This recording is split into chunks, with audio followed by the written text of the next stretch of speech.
Después 6 semanas, mi español es mejor, pero no es perfecto, pero estoy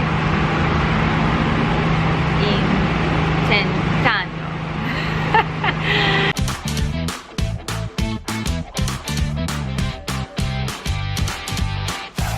My Spanish is getting a little bit better, un poco mejor, but I'm working on it. I'm trying really hard, and it's been really fun. It's been 6 weeks of Spanish. I've been in Spain now for almost 3 months. I have 2 weeks left, and then it'll be about 90 days, a little less than 90 days in Spain and Portugal.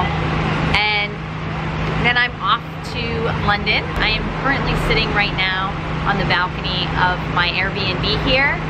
I got a bigger room this time for the 2nd month that I've been in Barcelona, and I'm glad I did because it's just a bit more comfortable and everything. I wanted to do a video just to check in with you guys and say hello, because most of the videos I've been posting lately have just been about my road trip, and they're just kind of day-to-day walking around without a lot of what's actually happening in my life. And now I have been in Barcelona again for a little more than 2 weeks, and editing all of those videos from my road trip is taking forever, because when you carry the camera around all day long, you then have all this footage that you have to edit. I also am planning to do a video on tips for taking road trips, because I learned a lot driving around Spain.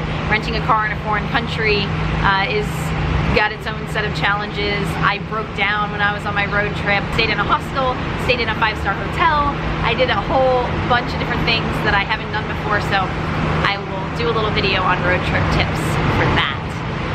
Other updates that I have for you guys, I am so sick of being sick. So this past week in Barcelona, I was here for about 4 days, and then I came down with a horrible cold.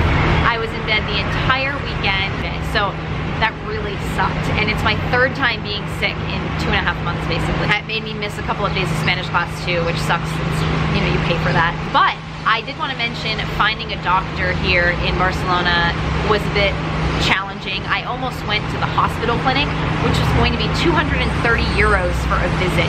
And luckily I called my insurance. So I actually spoke to this really nice guy, James. So thank you, James, for your help. And he helped me find a doctor here in Barcelona who's not only English speaking, but is actually from England. So I went and visited her.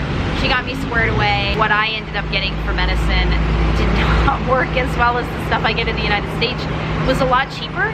I only ended up paying 130 euros for the doctor visit instead of 230 euros, but the medicine was only 4 euro. But like I said, it just did not work as well as the stuff I've gotten in the States. So had a really rough recovery, but I'm back, and I know an English-speaking doctor in Barcelona. So if you're here and you need to find an English-speaking doctor, let me know, and I can help you out with finding her. She was awesome. More of a personal, emotional update. It has been 2.5 months into traveling all by myself.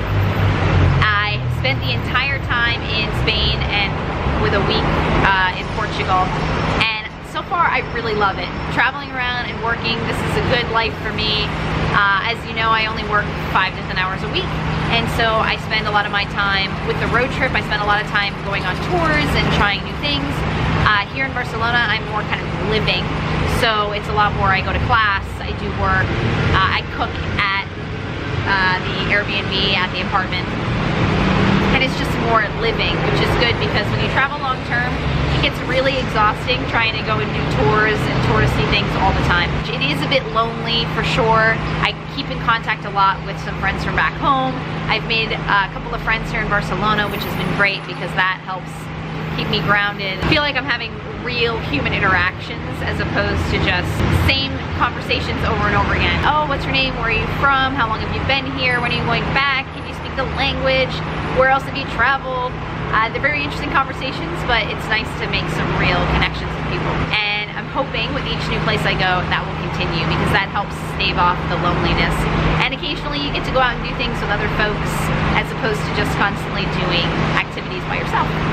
Some of the ways that I have found to make friends. So if you're traveling long term and you're not sure how to go out and make friends, or you're lonely, there's a couple different ways that I have made friends. One is Couchsurfing does have an app on the mobile that you can use for activities. So I don't actually use couch surfing because I don't want to stay on people's couches, but it's great for the activity piece of it.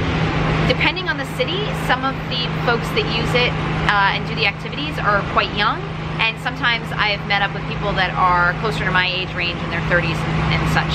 But for the most part, it is a younger crowd. A lot of people use it to go out clubbing or to go out to bars, which is great because if that's what you feel like doing, you know you can get on there and typically find a small group of people.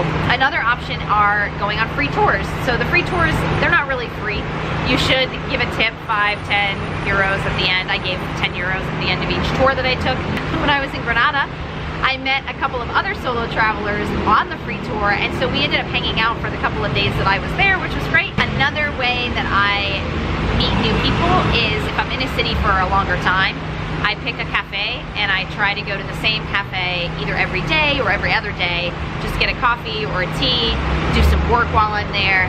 And the couple of times that I've done this, if you go frequently enough, within a couple of weeks, you'll typically meet at least 1 or 2 other regulars. The staff start to get to know you, and so there's some familiar faces within the city, and that's really great because sometimes the staff will introduce you to other people who come to the cafe, and then you can make some friends that way. And finally, the other way that I save off the loneliness and keep busy is to do work. So I haven't done videos in a while, and I feel like I've been lax on that, but I have been doing work for my regular job, and now I want to get back into the videos, and that just is a way to keep busy. So find an activity that you like to do. I was playing piano all the time. The piano studio that I used the last time I was in Barcelona is a bit far from where my apartment is this time.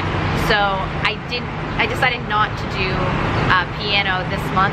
However, when I get to London, I'm going to buy a used piano. I think I'm going to buy a keyboard on the Facebook Marketplace and just bring it to my apartment and practice an hour a day at the apartment. It'll be so much cheaper, I think, than even trying to rent a place here and then try to sell it before I go.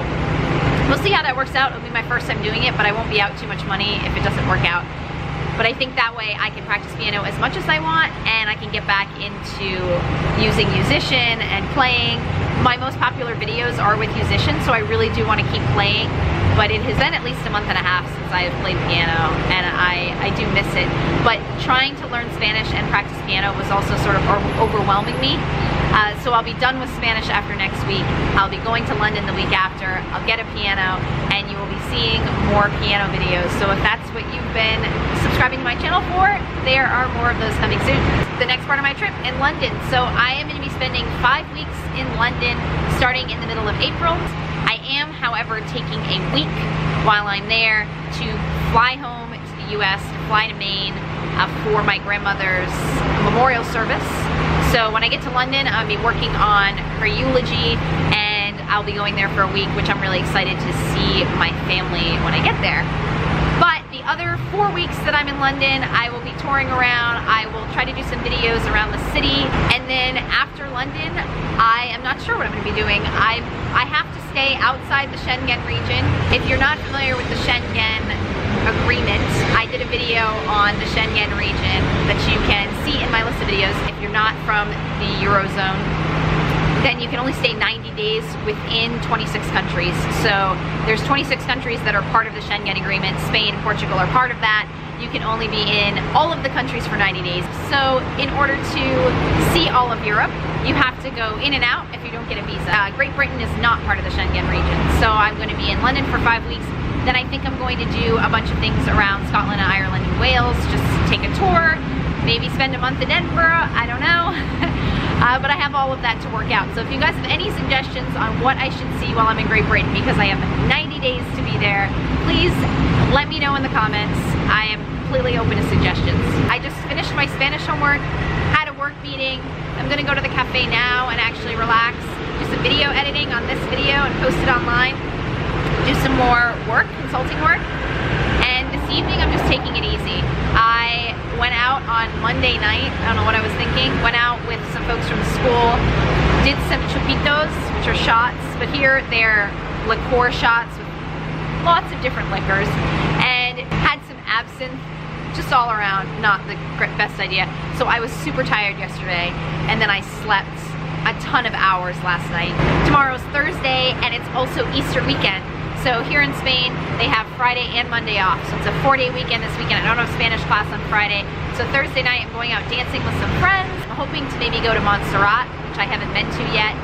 And also possibly Salvador Dali's house and museum, which I'd really love to visit. So I will catch up more with you guys later on, and thank you for joining me. If you are enjoying my travel videos, please subscribe to the channel, and if you're looking for piano videos, there will be more coming soon, just a couple of weeks once I get to London. Hasta luego, everyone. Thank you for joining me, and please stay tuned.